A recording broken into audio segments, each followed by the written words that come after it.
अर्को इलेक्सनमा यसले चमत्कार गर्छ। चमत्कार भनेको नेपाललाई विकासतिर लैजाने ढोका खोल्छ, यो फटाहरूलाई चाहिँ बढाएर।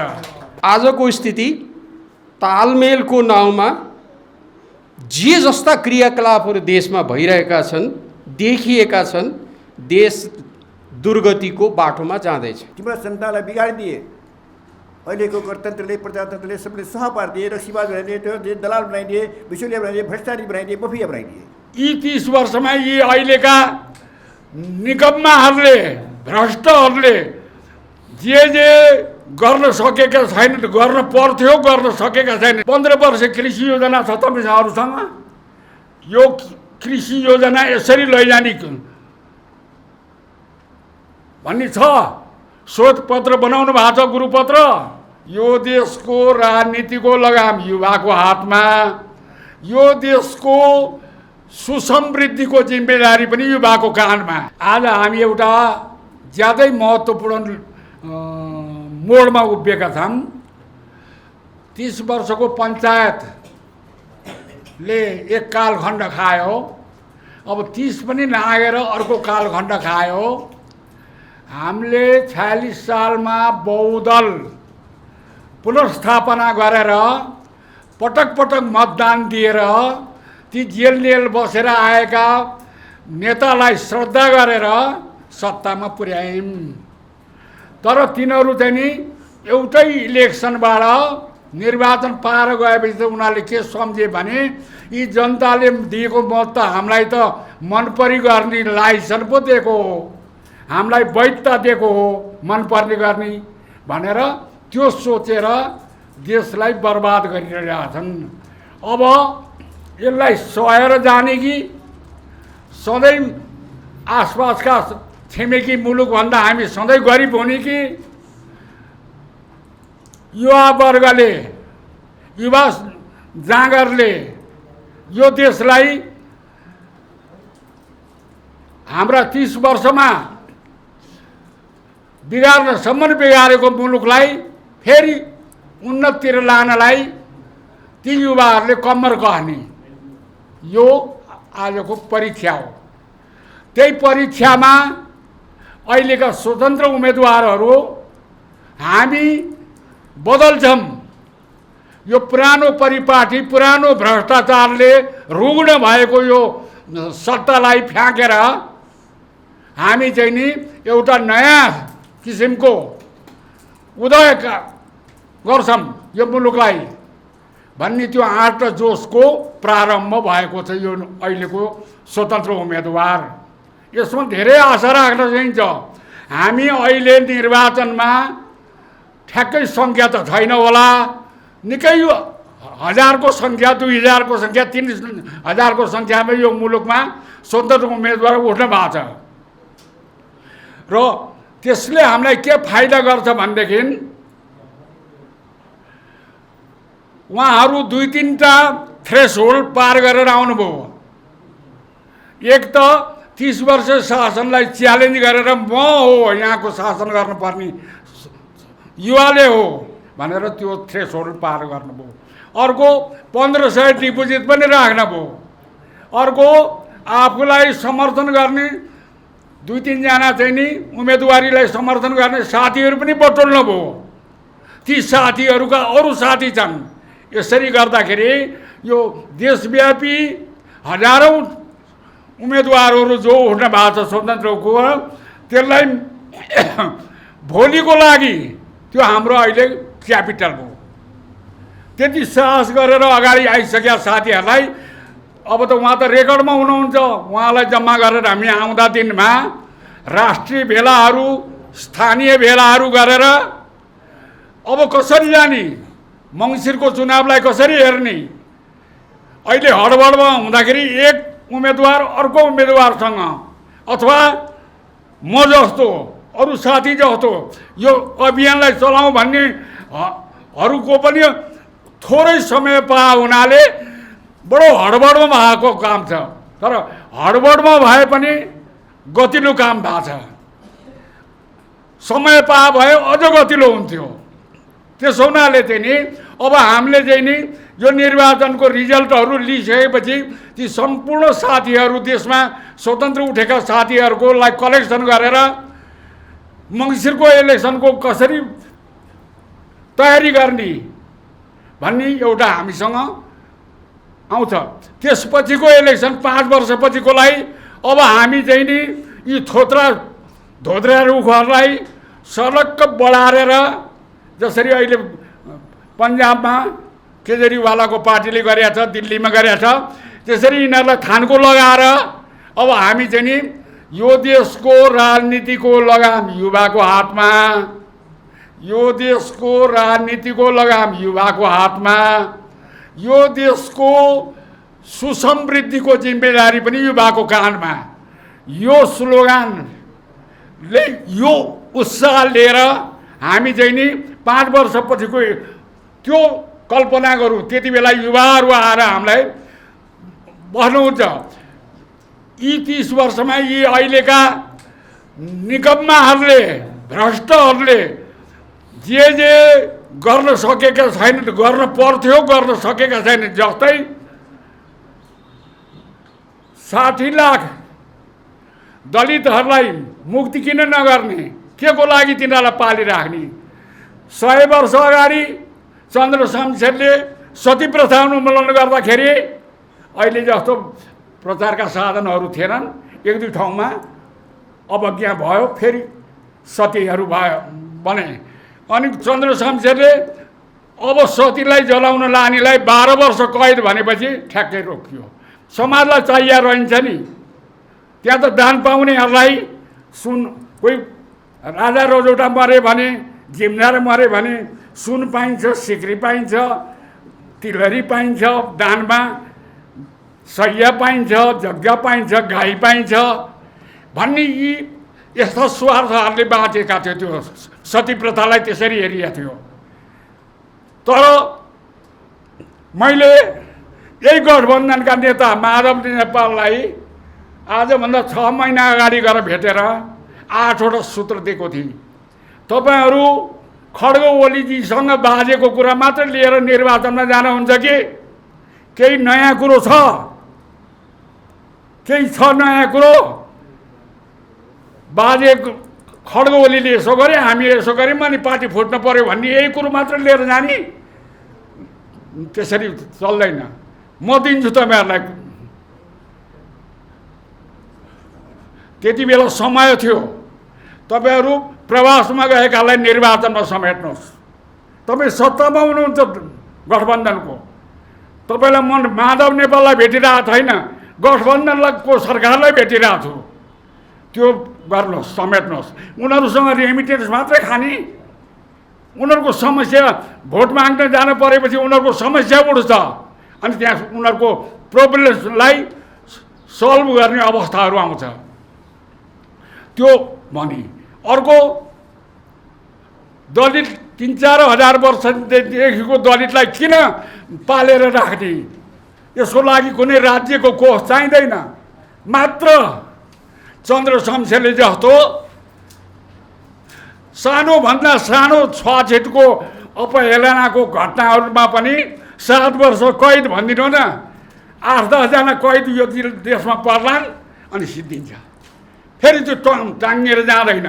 तपाईँहरू त दलितलाई गरिब राखेर, दलितलाई गरिबको अवस्थामा राखेर छुवाछुतको अवस्थाबाट काम गर्न नपाउने, घरभित्र गएर अरूको घरमा काम गर्न नपाउने, यसरी उनीहरूको कार्य नै खुम्चिएर गयो।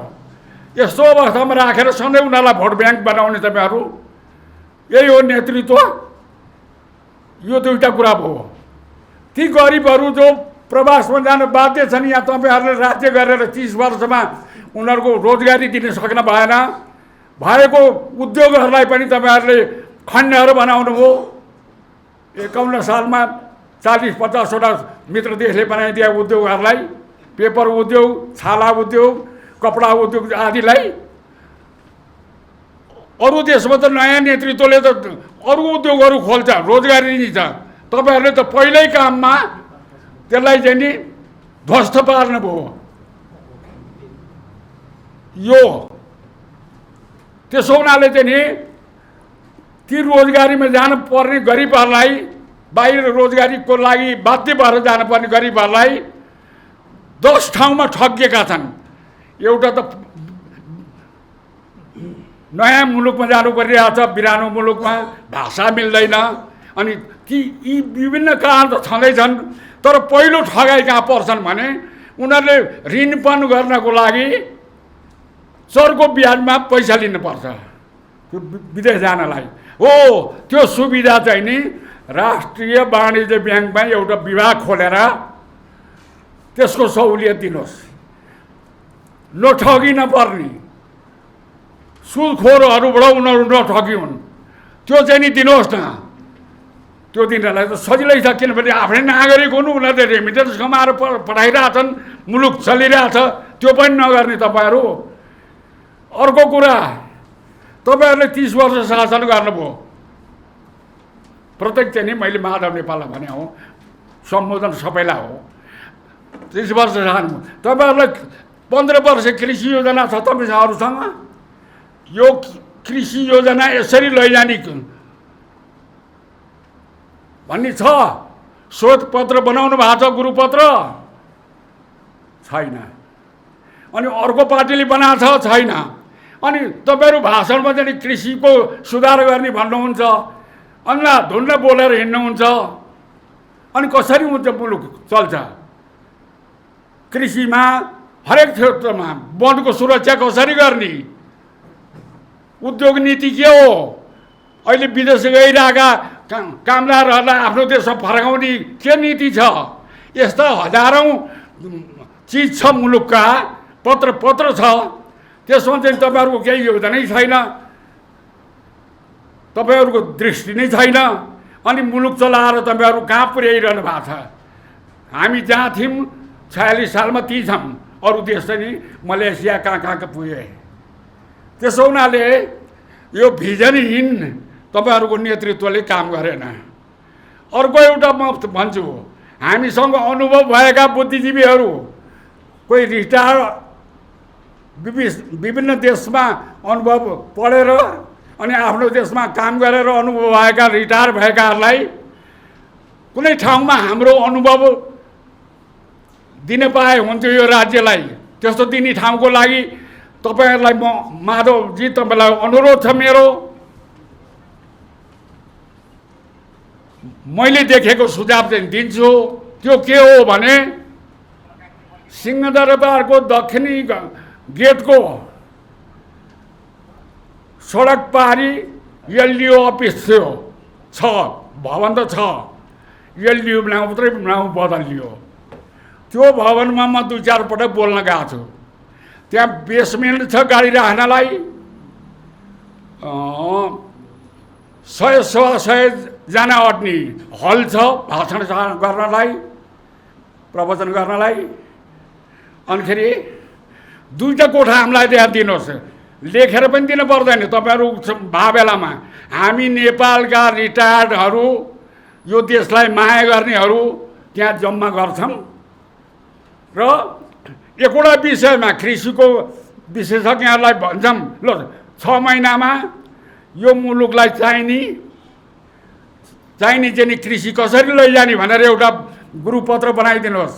अर्कोलाई अर्को विषयमा चाहिँ नि हामी भन्छौँ वनको सुरक्षा कसरी गर्ने, वातावरणको नीति के हो हाम्रो, आदि आदि गर्छौँ। त्यहाँ जम्मा भएका विद्वानहरूलाई बिग्रेको प्रशासनलाई कसरी सुधार गर्ने, नेपालको प्रशासनलाई आदि कुराहरू त्यहाँ हामी छलफल गरेर तपाईँहरूलाई राज्यलाई गाइड गर्छौँ, राज्यलाई हामी सुझाव दिन्छौँ, आफ्नो विचार दिन्छौँ। त्यो बौद्धिक स्तर भएका मान्छेहरूले ठाउँ पाइरहेको छैनन् बस्ने। त्यो ठाउँ दिनुहोस् न हामीलाई। हामी आफ्नो ढङ्गले त्यहाँ पुग्छौँ। आफ्नो ढङ्गले एकजना मुख्य सचिव लीलामणि पौडेलजीलाई मैले यो कुरा राख्दाखेरि अनि 1 करोड पनि मागौँ भन्दाखेरि पैसा नमाग्नुहोस्, हामी 500 मिलाएर कालो चिया हामी नै खान्छौँ, खालि हामीलाई बस्ने ठाउँ भए पुग्छ भन्नुभयो। मलाई पनि ठिक लाग्यो। अनिखेरि त्यहाँ गर्नुपर्ने गरिन खोज्नेहरू आफ्नो ज्ञानलाई राष्ट्रको सेवामा कहाँ जोडौँ भन्नेहरूको विशाल भण्डार छ। त्यसलाई सदुपयोग गर्ने पनि छ। मैले भने म सदुपयोग गर्छु, त्यसको बस्ने ओर्ने प्रबन्ध तपाईँहरूले दिनुहोस् ठाउँ, म साथीहरूलाई डाक्छु। राम्रा साथीहरूले फेरि अरू तान्नुहुन्छ। सडकको यो दुर्गति भइरहेछ, मेलन्ची किन बनेन यत्रो, यी सबै चिजलाई हेर्छौँ हामी त्यहाँबाट, तपाईँहरूलाई सुझाव दिन्छौँ, अगाडि काम बढाउँछौँ भनेर भन्दाखेरि आज 6 महिना बित्यो, फेरि मलाई भेट्न पनि डाक्न भएन। अहिले निर्वाचन आइसक्यो, उहाँहरूले त्यो के अरे अर्कोलाई समेट्ने, प्रवासकालाई समेट्ने भन्ने कुरा छैन, कुनै पनि छैन। दलित जातिलाई मुक्तिको पनि छैन भनेपछि यो देश कता जाँदैछ? अब हामी यो ठुलो हेरेर बस्ने कि हिजो 36 सालको शिक्षक आन्दोलन भुटन देवी स्कुलबाट 36 साल वैशाख 15 गतेको अरू स्कुलमा होइन, हेटौँडामा अरू पनि स्कुल छन् आफआमा, तर त्यही स्कुलले आन्दोलन गर्यो। त्यसमा चार दर्जन जति मान्छे गोलीमा मारिया छन्, तर त्यो प्रकाशमा आएन भन्दै कुरा हो। त्यो भविष्यले त्यसलाई खोज गर्ला। त्यसो हुनाले पञ्चायती व्यवस्था ढल्नमा 36 सालको हेटौँडाको 2टा आन्दोलन मैले आफ्नो गत पुसमा यो उमेरमा आएर 88 वर्षमा किताब चाहिँ नि लेखौँ भनेर लेखेँ। किनभने अब म कति बाँचुला र आफ्ना घटनाहरूलाई भनेर अभियन्ता भन्ने नाउँको किताब लेख्यो। त्यसमा पनि मैले आफ्नो यो धारणाहरू दिएको छु।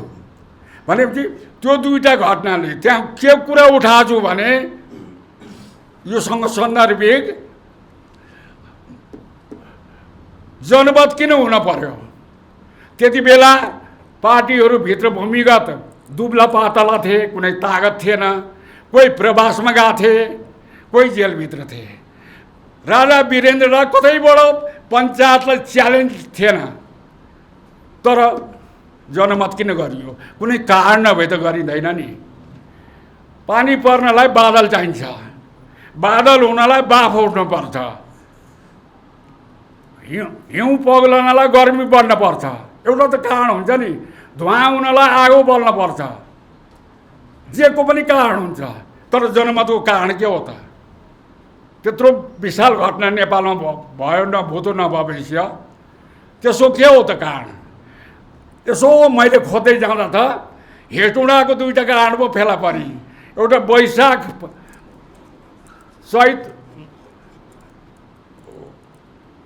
15 गतेको 36 साल वैशाख 15 गतेको विद्यार्थी आन्दोलन, त्यही स्कुलको पनि एउटा विद्यार्थी मारिए। त्यहाँ 4 दर्जन 5 दर्जन मान्छे मारिया छन्। हस्पिटलमा पुगेका बिरामीलाई पनि प्रहरीले तानेर लगेर लापत्ता। भने मतलब राति बगरमा ठुलो आगो 2-3 ठाउँमा बल्यो, हाडखोड चाहिँ नि डोजरले गाडिदियो। यो स्थिति एउटा घटना। त्यो दबाउनलाई, हेटौँडाको आन्दोलन दबाउनलाई जनकपुरदेखि चितवनदेखि 7 जिल्लाको प्रहरी, 3-4 टिप भरतपुरमा काठमाडौँबाट प्रहरीहरू लगाएको थियो। त्यति मात्रै होइन, सुबाटे 4को ब्यारेककोलाई एसएमजी बोकेर सडकमा मेरै आँखा अगाडि एउटाले एसएमजीले एउटा खलासीले यहाँ हान्थ्यो। भने मतलब मिलिटरी पनि उतारेको थियो। घटना त्यत्रो थियो, तर प्रचारमा आएको छैन, खोज भएको छैन। अब हाम्रा सुरेन्द्र केसीहरूले यसमा खोज्नु होला, उहाँहरूलाई यो खोज्न सक्ने ज्ञान पनि छ। किनभनेदेखि यो अति महत्त्वपूर्ण छ। किन भयो त जनमत? हेटौँडाको एउटा त्यो घटना, शिक्षक आन्दोलन जेठ 4 गते शिक्षक विद्यार्थी आन्दोलनको राब्ता सेलाएको थिएन, शिक्षक आन्दोलन सुरु भयो। यो पनि पञ्चायती व्यवस्थाले दलहरूलाई थुन्न खिच्न सिपालु थियो। तर शिक्षक आन्दोलन त अचानक निक्ल्यो, उसको सोच भन्दा बाहिरको। त्यसो हुनाले आत्तियो। मलाई 4 गतेपछि 6-7 गतेतिर एकजनाले हेटौँडामा बेलुका चिया खाने ठाउँमा बस्दाखेरि, मनोरञ्जन भन्ने होटलमा बस्दाखेरि, ओ माठ साहब, तपाईँहरूको अस्ति गरे आन्दोलन त राजदरबारमा खलबल मचाएछ नि शिक्षक आन्दोलनले।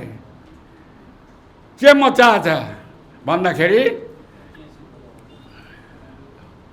अब शिक्षक पनि यसरी शिक्षक जस्तो एउटा वर्ग, सचेत वर्ग पनि सडकमा उत्रिया हुनाले अब पञ्चायतको आयु धेरै छैन भन्ने उनीहरूको निष्कर्ष पुगेछ।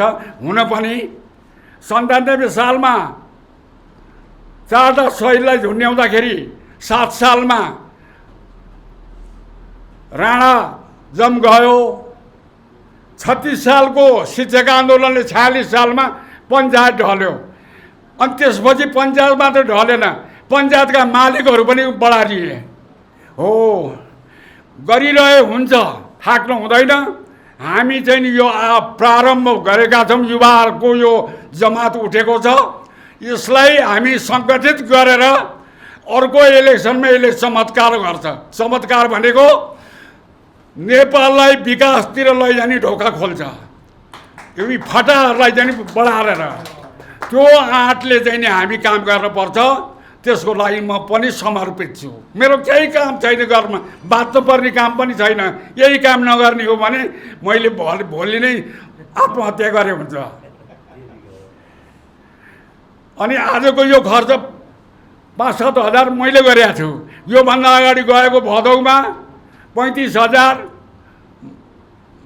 बुद्धिनारायण श्रेष्ठजीलाई, सीमा बिललाई स्वागत गर्छौँ भने किरण प्रताप भण्डारीजी हुनुहुन्छ त्यहाँ, उहाँको च्याम्बरमा आउनु भएको थियो, ढोका थिएँ मैले। हामी 3 जना बसेर मैले भने म एउटा कार्यक्रम गर्न जाँदैछु मानव अधिकार संरक्षण मञ्चको ब्यानर मुनि, म त्यसको संस्थापक हुँ। तपाईँलाई 50,000 थैली दिन्छु, 10 तोलाको चुचे नेपाल बनाउँछु चाँदीको, गरेर तपाईँलाई चाहिँ स्वागत गर्छु भन्दा हुन्छ भनेर भन्नुभयो। म तयारीमा लागेँ। मैले चाहिँ किन गरेँ, उसको नाम बदनाम नगरौँ। एउटा ठेकेदार मिल्दोजुल्दो मान्छेले मलाई 75,000 दिन्छु भन्नुभयो, दिनु भएन, धोका दिनुभयो। तर म काममा अगाडि बढिसकेका मान्छेले मैले शिक्षक सङ्घर्ष गरेर जुन एउटा पेन्सनको व्यवस्था भएको थियो, त्यसबाट 2-4 पैसा पेन्सन मैले पाउँछु। त्यही पैसा खर्च भयो। वचन चाहिँ नि उहाँले 75,000 दिन्छु भन्नुभयो, र काम सुरु गरियो, दिनु भएन। अनि 10 तोलाको चाँदीको बनाउन, यो भाडा आदि नास्ता पानी गर्दाखेरि 30-35 हजार लाग्यो। मैले चुप्प गरेँ, मलाई खुसी लाग्यो। उहाँले कमसेकम 75,000 दिन्छु नभने भए, अनि फेरि बुद्धिनारायणजीलाई 50,000 दिने थैली त दिने पैसा छैन। त्यही दिन तुरुङ्ग गएर यसो है त नमिठो नमान्नु होला, भयो यो घटना भनेर भन्ने। अनि मलाई पनि हल्लुको भयो, किनभने जुन चिज चाहिँ दिन्छु भने दिनु सकेन। अनि मैले पुरै प्रष्टै उहाँलाई भन्ने। अनि उहाँ पनि चित्त बुझाउनु भयो, खुसी हुनुहुन्छ। अहिले पनि डाकेको ठाउँमा आउनुहुन्छ। आज पनि डाकेको थिएँ, लामो टारमा कतातिर पहिल्यै कार्यक्रम छ भन्नुभयो। त्यसो हुनाले अब हामी चाहिँ नि यो इलेक्सनमा जो उठ्न भएको छ, तपाईँहरू दाजुभाइ बहिनीहरू, बडो बुलन्दको तपाईँहरू त योद्धा हो।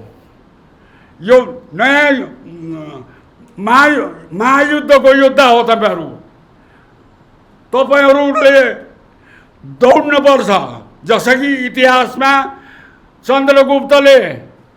चन्द्रगुप्तलाई शासनमा ल्याउनलाई चाणक्यले भूमिका खेलेका थिए, त्यस्तै हामी ज्येष्ठ नागरिक चाहिँ नि चाणक्यको भूमिकामा बस्छौँ, नीति दिन्छौँ, सल्लाह दिन्छौँ, आफ्नो अनुभव दिन्छौँ। तपाईँ युवाहरू चाहिँ नि स्वतन्त्र ढङ्गले यो जर्जर भएको लोकतन्त्रलाई गाली गरे होइन मैले। लोकतन्त्र हाँक्नेहरू, यी फटाहरू, निकम्माहरूलाई, यी जर्जर भएकाहरूलाई बढाउनको लागि तपाईँहरू जुन योद्धा भएर अग्रसर हुनुभएको छ, यो इतिहासले कुनै दिन स्वर्ण अक्षरमै लेख्ने छ तपाईँहरूलाई यसरी प्रारम्भ गर्न भएको थियो भनेर।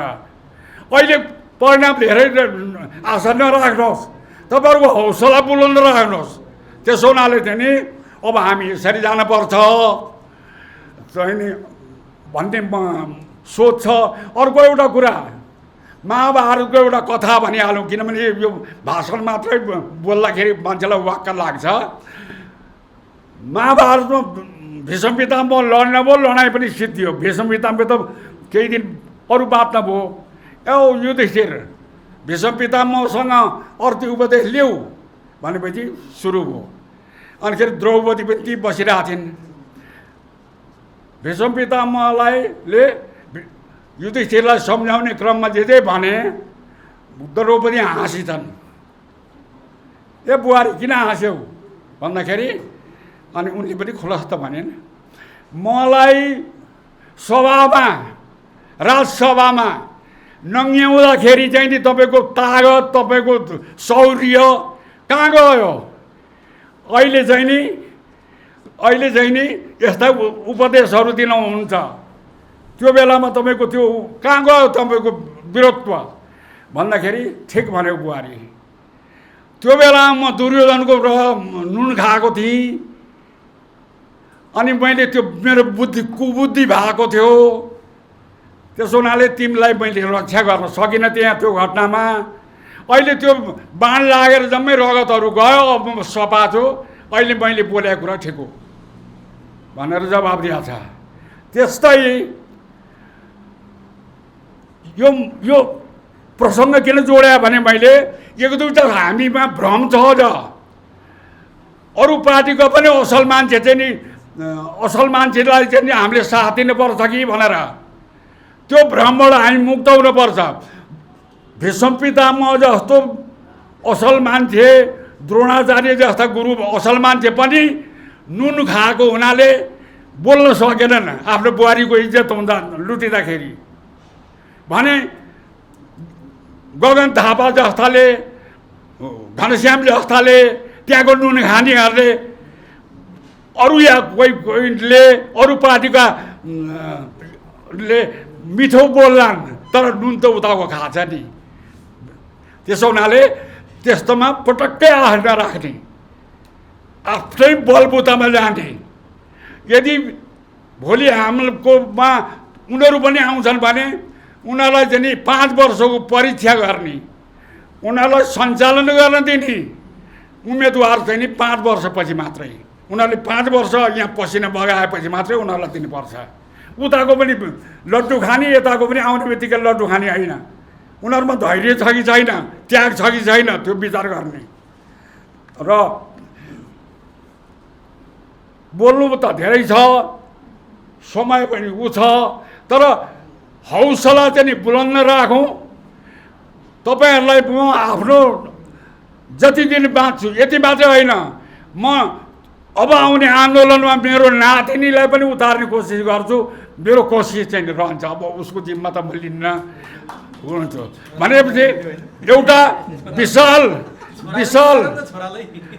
एउटा विशाल आन्दोलनको हामी तयारी गर्दैछौँ।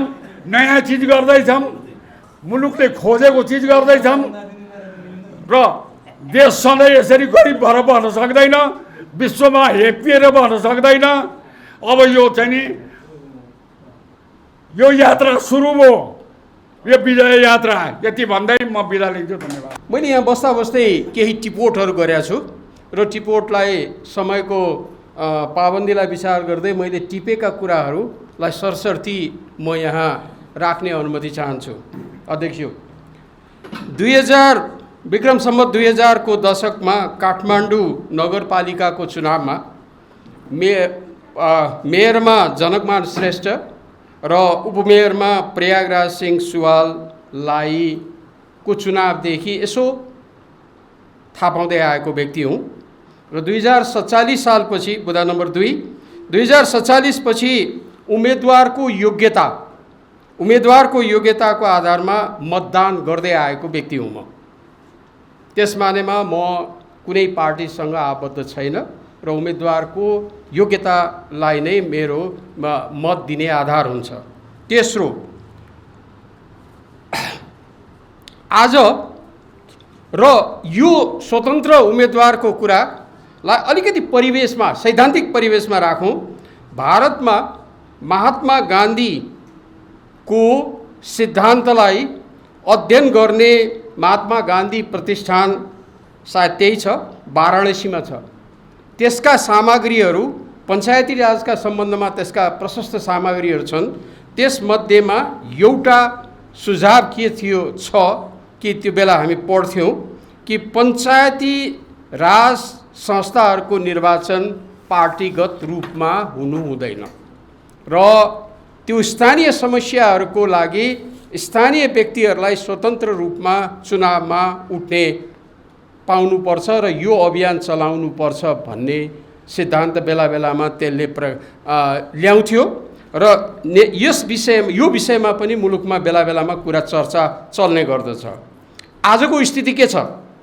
आजको स्थिति तालमेलको नाउँमा जे जस्ता क्रियाकलापहरू देशमा भइरहेका छन्, देखिएका छन्, देश दुर्गतिको बाटोमा जाँदैछ र आर्थिक रूपमा मुलुक टाट पल्टिँदैछ। प्रजातन्त्रको नाउँमा, लोकतन्त्रको नाउँमा जथाभावी गर्ने प्रवृत्ति बढिरहेको छ र अनि परिवारवाद बढ्दो रूपमा यसले गाँच्दैछ मुलुकलाई। चुनाव पैसा र मसल, चुनावमा पैसा र मसलको प्रभाव देखिएको छ र यो बढ्दो क्रममा छ। पदलाई कमाउने माध्यमको रूपमा प्रयोग हुँदैछ, किनिँदैछ र चुनावमा 5 करोड 7 करोड खर्च हुँदैछ। धेरै कम, यस कारणले चुनाव महँगो र चुनावले मुलुकमा भ्रष्टाचारलाई बढाउने काम गरिरहेको छ र उम्मेदवारहरू जथाभावी बोल्न थालेका छन्। एउटा सौम्य तरिका, सभ्य तरिकासम्म पनि छैन, जथाभावी बोल्ने छन्। तिनलाई नियन्त्रण गर्ने कुनै पनि हाम्रो यहाँ त्यो पद्धति वा त्यो किसिमको हाम्रो सोच वा निकाय पनि हामीले बनाउन सकेका छैनौँ। अनि के हो भने सत्तामा बस्नेहरू उनले छोड्ने भएनन् सत्ता, र सत्तामा सदा बसेर आफ्नो परिवारवाद र आफ्नो यो जुन सत्ताको लागि जे पनि गर्ने स्थिति छ, यो मेरो आजको यो देशप्रतिको चिन्ताको विषय मेरो यो हो। त्यस क्रममा मैले यो आगामी चुनावलाई पनि हेरिरहेको छु। त्यसकारणले तपाईहरू स्वतन्त्र उम्मेदवारहरूलाई मेरो शुभेच्छा छ। तर तपाईहरूको अगाडि हाँक के छ भने स्पष्ट रूपमा राख्ने हो भने पैसा र मसलको अगाडि तपाईहरूले जुझ्नु पर्ने भइरहेछ। त्यसकारणले तपाईहरूको जुन किसिमको आवाज, तपाईको आवाज समाजमा पुग्नु पर्ने हो, त्यो आवाज पुग्न पाइरहेको छैन।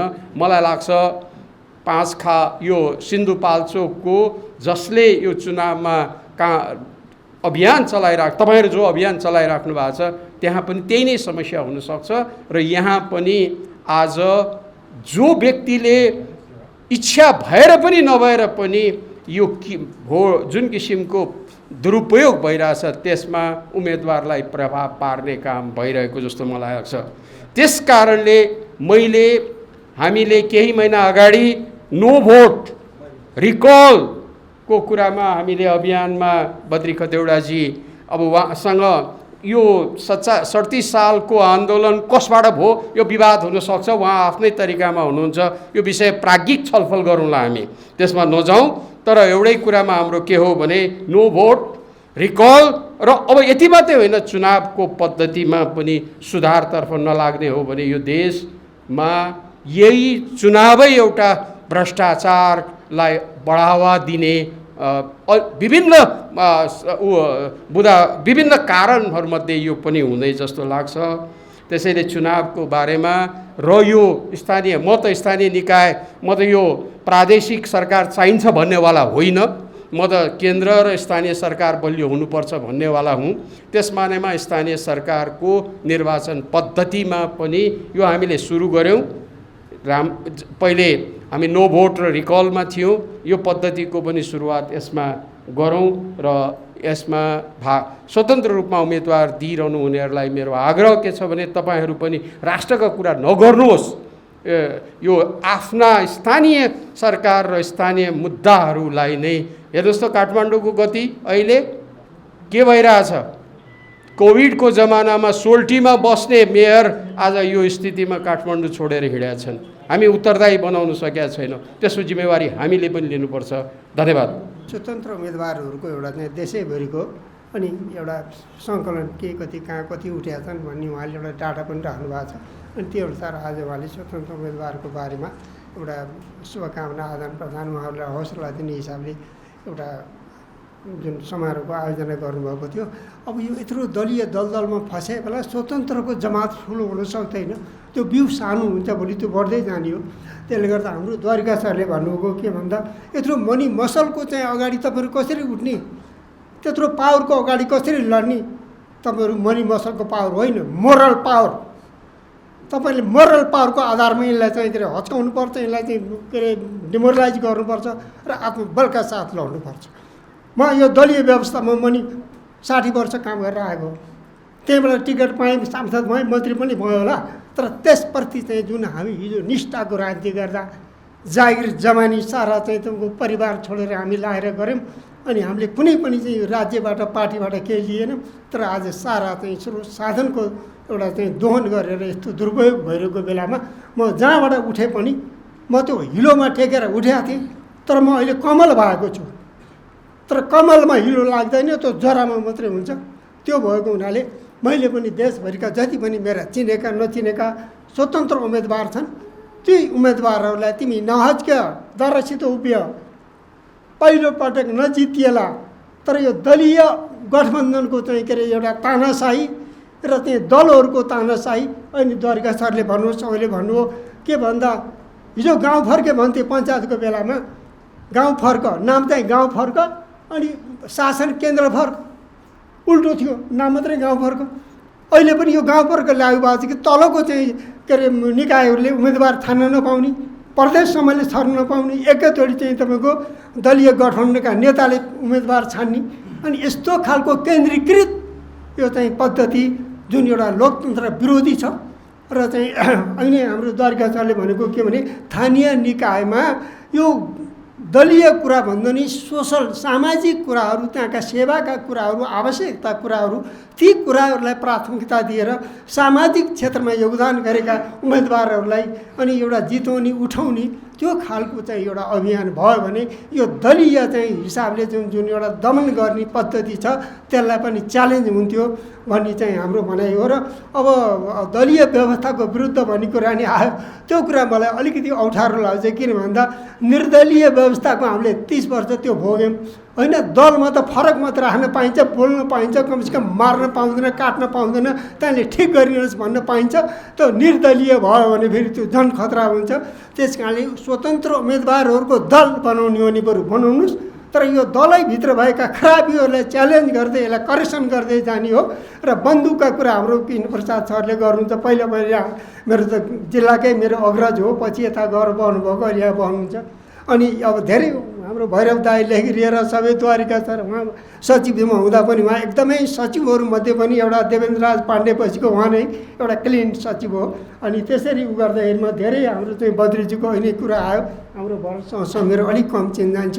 त्यो भयो हुनाले अब जति पनि स्वतन्त्र उम्मेदवारको पक्षमा आज हाम्रो यहाँ बहस छलफल भएको छ।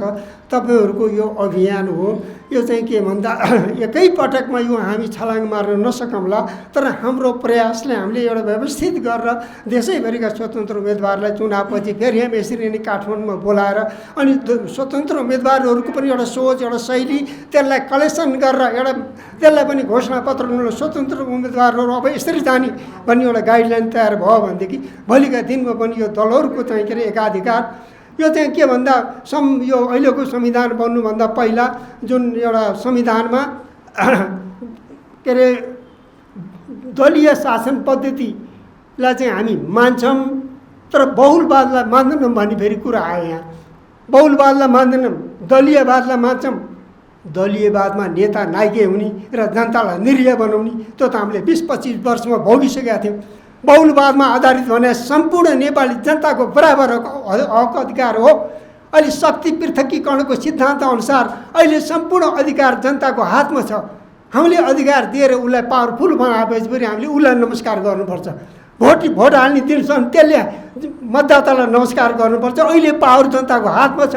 यो बेलामा कस्तो पात्र छान्ने त्यो कुरा मतदाताको विवेक, उसको न्याय, के अरे उसको चाहिँ के अरे एउटा साहसको आधारमा चाहिँ त्यो छान्ने कुरा हुन्छ। त्यो भएको हुनाले आज चाहिँ एउटा स्वतन्त्र उम्मेदवारलाई एउटा प्रोत्साहन दिने, उनीहरूलाई चाहिँ एउटा हौसला दिने हिसाबले जुन एउटा आयोजना गरियो त्यसका आयोजकहरूलाई म धन्यवाद दिन्छु र अग्रज मेरा चाहिँ अत्यन्त सम्मान्य व्यक्तित्वहरूलाई पनि म सम्मान व्यक्त गर्दै अनि एउटा युवा युवती भाइहरूलाई तपाईँहरू एउटा खारे खोला न गडगडाइकन समुद्रमा पुग्न सक्दैन, सुस्त हिँड्यो भने त्यहीँ बिलाउँछ। तपाईँहरू गडगडाउनुहोस्, उठ्नुहोस्, अगाडि बढ्नुहोस्, हाम्रो तपाईँहरूलाई साथ सहयोग हुनेछ। धन्यवाद। आज विशेष त जुन ब्यानरमा हामीले कार्यक्रम गरिरहेका छौँ, यो आजको दिनमा बहस कोट्याइएको छ। भोलिको दिनमा सार्थक रूपमा नेपालमा लागू हुने समय आउन सक्छ। यसका लागि जुन पहल कदमी भएको छ, यो सकारात्मक पहल कदमी भएको छ। म आयोजकप्रति हार्दिक आभार व्यक्त गर्न चाहन्छु। स्थानीय निकायको चुनाव गैरदलीय हुनुपर्छ भनेर केही समय अगाडिदेखि निर्वाचन आयोगमा दर्ता भएका दलहरूले त्यसलाई पैरवी गरिरहेका छन्। भलै आउँदो स्थानीय चुनाव वैशाख 30 गतेमा उहाँहरूले आफ्नो पार्टीको तर्फबाट उम्मेदवार उठाउनु भएको छ। त्यो संविधानको मर्म र भावना अनुकूल छ भन्ने मलाई लाग्छ। म केही दलको नाम लिन चाहन्छु। हामी आन्दोलनको क्रममा थियौँ। द्वारिकानाथ ढुङ्गेल लगायतका अत्यन्तै अग्रज व्यक्तित्वहरूसँग हामीले धेरै लामो छलफल बहस गऱ्यौँ र यो मुलुकमा राजनीतिक व्यथिति अराजकतातिर गयो। भ्रष्टाचारले राजनीतिकलाई नियन्त्रण गर्ने, गुन्डाहरूले राजनीतिकलाई नियन्त्रण गर्ने एउटा परिस्थिति बन्दै गयो र देश अर्थतन्त्रको हिसाबले पनि कङ्गाल हुने, राजनीतिक संस्कारको हिसाबले पनि जीर्ण हुने र आन्तरिक तपाईँको चाहिँ राष्ट्रियताको सवाल अत्यन्तै कमजोर हुने परिस्थिति बन्छ। यति बेला बौद्धिक सर्कलको सुझावलाई अंगीकार गरेर युवा जमातलाई सङ्गठित गर्दै यो मुलुकको नेतृत्व निर्माण गर्ने एउटा पहल सुरु गर्नुपर्छ भनेर हामीले विगत 2.5 वर्षदेखि एउटा आन्दोलनको चरणमा यो मुलुकको समग्र रूपान्तरणको लागि भ्रष्टाचार सबैभन्दा प्रमुख शत्रु हो अथवा धमिरा हो, त्यसलाई अन्त्य गर्ने दिशाबाट एउटा बहस गरौँ भनेर हामीले सुरुवात गऱ्यौँ। भलै आन्दोलनको क्रममा केही मान्छेहरू आत्मकेन्द्रित हुँदा रहेछन्। आन्दोलनको बलमा मैले यत्रो चर्चा हासिल गरेँ, अब कुनै न कुनै दल विशेषमा गएँ भने म आफू राजनीतिक रूपमा सफल हुन्छु भन्ने कुराले घर गर्दो रहेछ। केही साथीहरू जानुभयो। गएका साथीहरूलाई फेरि पछि के लाग्यो भने साँच्चै हामीले उठाएको कुरा त ठिक छ, तर यसैबाट दल बनाएर छिट्टै नेता बनिहालिन्छ कि भन्ने पनि लाग्यो। तर त्यो त्यसरी सम्भव हुँदैन थियो। म कोही व्यक्तिको नाम लिन चाहन्न। उहाँले भाषा बुझ्नुहुन्छ कि स्थानीय चुनाव गैरदलीय हुनुपर्छ यो मानेमा भनियो। कुनै पनि व्यक्ति स्थानीय निकायमा उम्मेदवार दिँदै रहँदाखेरि पार्टीको नेतालाई रिजाउनु पर्ने, उम्मेदवारको मनोनयन पत्र लिनका निम्ति सम्बन्धित ठाउँ जित्ने अवस्था छ भने पार्टीलाई यथोचित आर्थिक अर्थतन्त्र बुझाउनु पर्ने र चुनाव पैसा, मनी, मसल र मेन पावर भन्छ नि, त्यसको बलमा चुनाव जित्ने, चुनाव जितिसकेपछि पार्टीको कार्यकर्ताहरूलाई खुसी बनाउनको लागि निरन्तर 5 वर्षसम्म सहयोग गर्नुपर्ने, पार्टीलाई पनि सहयोग गर्नुपर्ने। त्यो कहिल्यै आम जनताको प्रतिनिधि बन्न सकेन। त्यो परिस्थिति बनेन। त्यसकारणले स्थानीय निकायको चुनाव कसैलाई चाकडी गरेर होइन, आफ्नै बलमा टिकट लिने, आफ्नै हौसलामा टिकट लिने, आफूले नै समाजको रूपान्तरण गर्ने हो। यो गाउँ टोलको विकास म गर्न सक्छु भन्ने आँटका साथ निर्वाचनमा मनोनयन गर्ने, जनताको बीचमा लोकप्रियता हासिल गर्दै जनताको प्रतिनिधि हुने र जनताकै निम्ति काम गर्ने एउटा परिस्थितिको सृजना भयो भने स्थानीय निकायमा स्वाभाविक रूपमा भ्रष्टाचार घट्छ। सानाभन्दा साना सर्भिस डेलिभरी लिँदाखेरि आस्थाको आधारमा कसैलाई अप्ठ्यारो महसुस हुँदैन। त्यसकारणले पनि स्थानीय निकायको इलेक्सन गैरदलीय हुनुपर्छ भनेर पैरवी गर्नुपर्छ, बहस गर्नुपर्छ भनेर हामी लाग्यौँ। केही नयाँ खोलिएका दलहरू नेपालका लागि नेपाली पार्टी होस्, विवेकशील साझा पार्टी होस् अथवा सुशासन पार्टी नेपाल होस्, थुप्रै पार्टीहरूले यसको बहस गर्ने कोसिस गरिरहनु भएको छ। यो अत्यन्तै सकारात्मक कुरा हो। म आग्रह गर्न चाहन्छु, यहाँ ड्यासमा जो अग्रजहरू हुनुहुन्छ, तपाईँहरू यो मुलुकको बुद्धिको एउटा भकारी हो। तपाईँको बुद्धिको भकारीलाई उत्तरार्धमा फेरि कुनै पार्टीको आशीर्वादले कुनै एउटा संस्थानको जिएम भइ पो हालिन्छ कि कुनै देशको राजदूत भइ पो हालिन्छ कि भनेर त्यो भकारीलाई तपाईँले सङ्कुचित नगर्नुहोस्।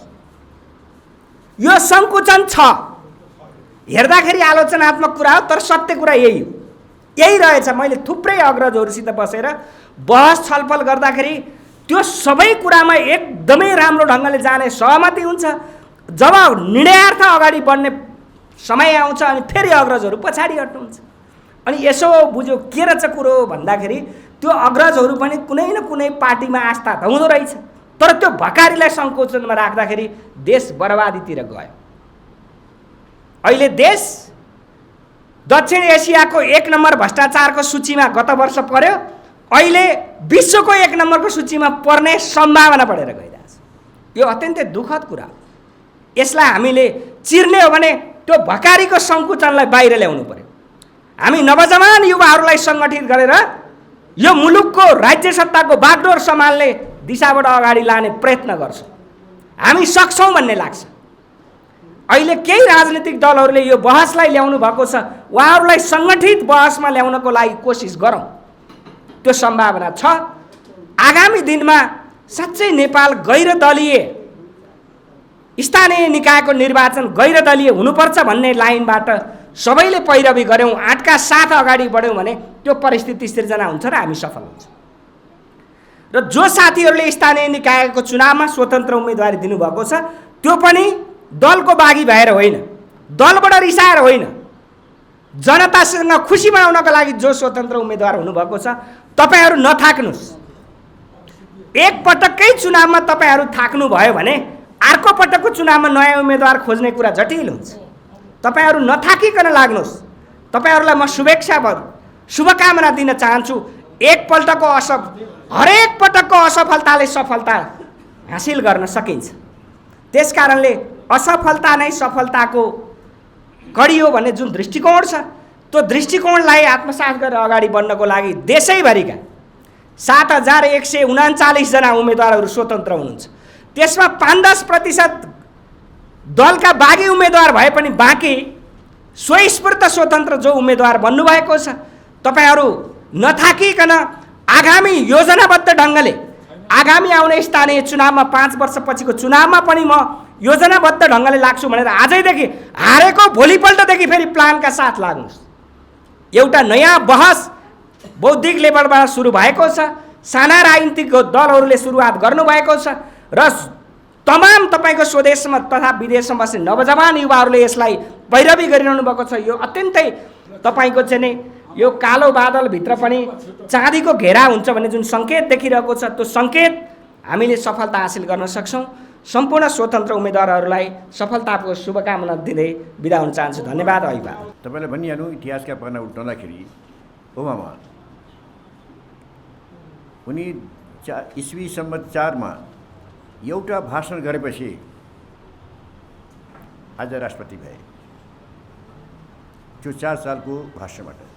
त्यसैले निर्वाचनलाई खास गरेर युवकहरूसँग के भन्न चाहन्छु भन्दाखेरि तपाईँ स्वतन्त्र हुनुहोस् या दलहरू जे हुनुहोस्, तर तपाईँको यो कदमले एउटा प्रतिभाको जन्म हुन्छ। जस्तो ओबामा चाहिँ जन्म भयो, तब प्रतिभाको जन्म हुन्छ। र दोस्रो कुरा के हुन्छ भने तपाईँले स्वतन्त्र होस् या जोसुकै निर्वाचनको महत्त्व के छ भन्दाखेरि तपाईँ घर घरमा जानुहुन्छ, आमा बहिनीसँग भेट हुन्छ, किन सोच्छन्। त्यसैले एउटा जनजागरणको पनि रूपलाई म निर्वाचनलाई मान्दछु। अब मसँग जहाँसम्म भन्नुहुन्छ, म त अहिले बुढो भएँ, भुटानमा मैले भाषण गरेको थिएँ। ये बुढाहरू डर के को? तिम्रो जनतालाई बिगाडिदिए, अहिलेको गणतन्त्रले प्रजातन्त्रले सबले सह पारिदिए, रक्सीबाज बनाइदिए, त्यो दलाल बनाइदिए, बिचौलिया बनाइदिए, भ्रष्टाचारी बनाइदिए, मफिया बनाइदिए त्यो सन्तानलाई। ल्याऊ बन्दुक, किन म पनि 7 सालमा बन्दुक लिएको व्यक्ति हुँ। सायद अहिले 7 सालका क्रान्तिकारी मध्येमा एउटा वाचन सभा भएको महिना होला जस्तो लाग्छ।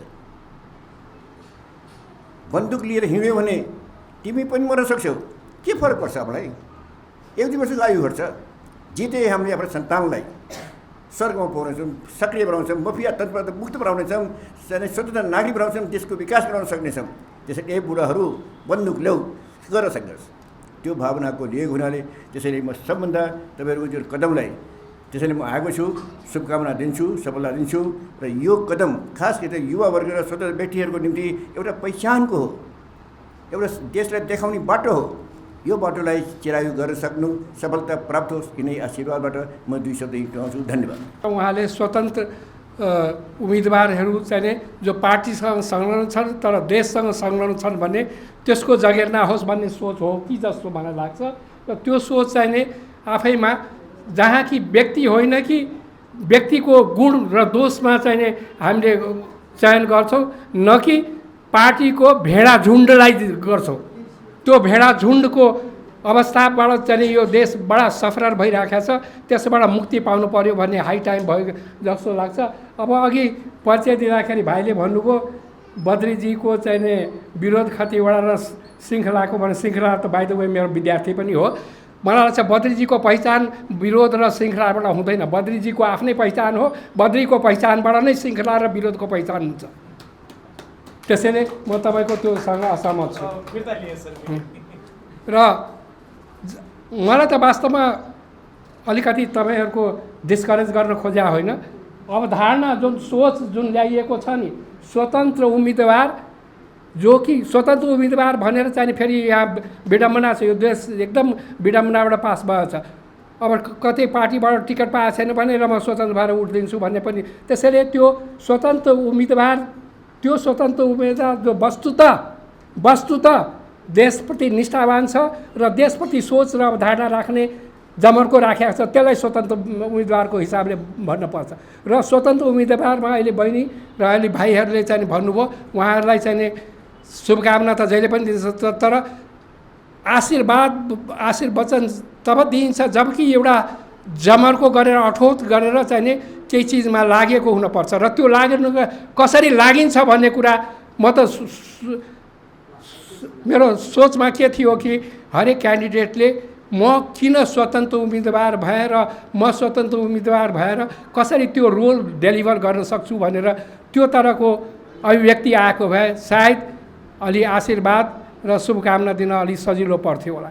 उहाँहरूले लोडेड हिसाबले नै भन्नुभयो, म डिस्करेज गरेको छैन। तपाईँको अभियान ठिक छ, तर क्यान्डिडेटहरूले चाहिँ स्वतन्त्र उम्मेदवार भएर वस्तुतः स्वतन्त्र भएर र निरपेक्ष भएर चाहिँ पार्टीको चाहिँ एउटा भेडो चालमा होइन कि एउटा देशलाई माया गर्ने एउटा निष्ठाको बाटोमा चाहिँ डोडाउँछु भन्ने त्यो तरहको अभिव्यक्ति म सुन्न चाहिरहेको थिएँ। त्यो तरहको इन्टरेक्सन हुन सकेन। मलाई लाग्छ अब आइन्दा समय पनि बडा कम छ यहाँहरूले। अब तर म त्यही भन्थेँ होला कि अब आइन्दा गर्दाखेरि स्ट्रक्चर्ड भएर टाइममा पनि मेन्टेन गरेर र जुन चिजको लागि यहाँहरूले जमेर्को गर्नुभएको छ त्योको उपलब्धिमूलक हुन सकोस् भन्ने मलाई चाहना हुन्थ्यो, त्यही भन्थेँ होला। धन्यवाद।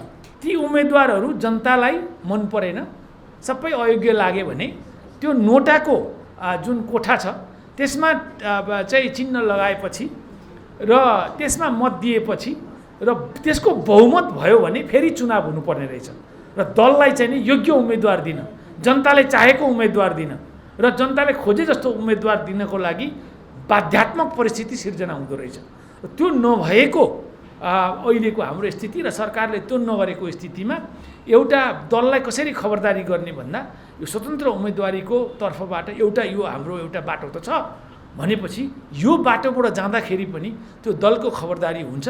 र अघि हाम्रो डम्बरजीले भन्नुभएको जस्तो धेरैवटा मुलुकमा यो स्थानीय तहको निर्वाचनमा स्वतन्त्र, त्यसमा दलको कुनै पनि कुरा नआउने, दलीय राजनीति नहुने भएको हुनाले त्यो चाहिँ हाम्रोमा पनि त्यो हुनुपर्छ भन्ने एउटा जुन हाम्रो बहस छ, तर्क छ, त्यसलाई पनि यो कुराले सहयोग गरेको छ। त्यो कारणले गर्दा आजको सम्भवतः यो हाम्रो जुन छलफल छ, जुन आशीर्वादको कार्यक्रम छ, त्यही कुरासँग जोडिएको छ र म त्यो कारणले गर्दा अब यहाँलाई अलिकति सानो समूह लाग्ला यो, र त्यसमा चाहिँ म एउटा प्राविधिक भएको नाताले, किनभने यो कुनै पनि कार्यक्रमको समूहभन्दा, उपस्थितिभन्दा त्यसको सन्देश के गयो भन्ने कुरा एकदमै महत्त्वपूर्ण छ। र यो मेरो एकजना प्राध्यापक प्रोफेसर डाक्टर राम मनोहर श्रेष्ठले भन्नुहुन्थ्यो, 2 जना मात्रै भएको सभा 100 जना भएको भन्दा पनि राम्रो हुनसक्छ अरे, यदि त्यो 2 जना मान्छेले त्यो सभाको जुन सन्देश छ त्यो लगेर सकारात्मक सन्देश बाहिर सुनायो भने। त्यो कारणले गर्दा यो उपस्थिति ठुलो नभए पनि यसको चाहिँ धेरै गहिरो अर्थ छ। र यति भन्दै म यहाँहरू सबैलाई यो कार्यक्रममा हार्दिक स्वागत गर्दै मेरो 2 शब्द यहीँ अन्त्य गर्छु। हस्, धन्यवाद। मेरो चाहिँ स्वतन्त्र अभियानकर्ताको थ्रुबाट चाहिँ नयाँ सुरुवात हो, नेपालमा चाहिँ केही गरौँ भन्ने हिसाबले काठमाडौँबाट सुरु गरौँ भन्ने हिसाबले मैले लागेको छु र उपप्रमुखमा मैले आफ्नो उम्मेदवारी दिएकी हो। आज मलाई सरको भाषण सुन्दाखेरि, सरले भन्नुभएको कुराहरू सुन्दाखेरि ठ्याक्कै मैले यो सेल्फ रिटायरमेन्ट लिनुभन्दा अगाडि मैले आफ्नो अग्रजहरूसँग गरेको कुरा याद आयो आज मलाई। हामीले चाहिँ नेपालमा जति पनि एक्सपर्टिजहरू छ उहाँहरूलाई पुलमा राख्न सकेकै छैनौँ। सर्टेन एजपछि उहाँलाई रिटायरमेन्ट गरेको छौँ, रिटायरमेन्टपछि उहाँले के गरिरहेको छ, कस्तो काममा लागिरहनु भएको छ र उहाँहरूबाट के आउटकम लिन सकिन्छ भन्ने कुरा हामीले त्यसमा ध्यान दिएकै छैनौँ। यो एकदमै गम्भीर विषय हो, यो हामीले ध्यान दिन एकदमै जरुरी छ। हाम्रो नेपालमा जति पनि स्किल र एक्सपर्टिजहरू छ उहाँहरूलाई पुलमा राखेर नयाँ जेनेरेसनले उहाँबाट सिक्नु अत्यन्त जरुरी छ। त्यसैले गर्दा म चाहिँ आज यो मसँग अलिकति अर्को टाइममा अर्को प्रोग्राममा पनि पहिल्यै समय दिइसक्यो भएर यहाँ 1 बजेदेखि 2 बजीसम्म सकिन्छ भन्ने हिसाबले मैले अर्को प्रोग्राम राखेको भएर म यहाँहरू सबैलाई चाहिँ के रिक्वेस्ट गर्न चाहन्छु भने, हामी चाहे जुनै पनि उद्देश्यले स्वतन्त्रबाट हामी उठेका छौँ, हाम्रो उद्देश्य भनेको हाम्रो नेपाललाई बनाउने, हाम्रो नगरलाई बनाउने, नेपाललाई बनाउने र हाम्रो कम्युनिटीलाई शिक्षित राख्ने, यसबाट चाहिँ सबै मान्छेहरूलाई चाहिँ सभ्य बनाउने हो। त्यसैले गर्दाखेरि चाहिँ हामी स्वतन्त्रबाट उठ्नेहरू चाहे हारोस् चाहे जितोस्, यो चुनाव भनेको हाम्रो अन्तिम डेस्टिनेसन होइन। त्यसैले गर्दाखेरि यो चुनाव हाम्रो सुरुवात हो, यो हामीले उम्मेदवारी दिएको यो सुरुवात हो। हामी स्टेप इन भएको हौँ हाम्रो देश विकासको लागि, नयाँ फोरम तयार गर्न, नयाँ शक्ति तयार गर्नको लागि। किनभने 30 वर्षदेखि हामीले बहुदल आइसकेपछि जुन कुराहरू एक्सपेक्टेसन गरेको छौँ त्यो कुराहरू मिट भएको छैन। त्यसैले गर्दाखेरि चाहिँ हाम्रो यो चुनावलाई अन्तिम डेस्टिनेसन नठानौँ, हामीले यो चाहिँ सुरुवातको रूपमा लिउँ। हामी हारे पनि जिते पनि हाम्रो जित चाहिँ केमा हुनेछ भने हामी जति पनि स्वतन्त्रहरू छौँ एकजुट भएर लागौँ देश विकासको लागि भनेर म मेरो 2 शब्द यहीँ टुङ्ग्याउन चाहन्छु। धन्यवाद।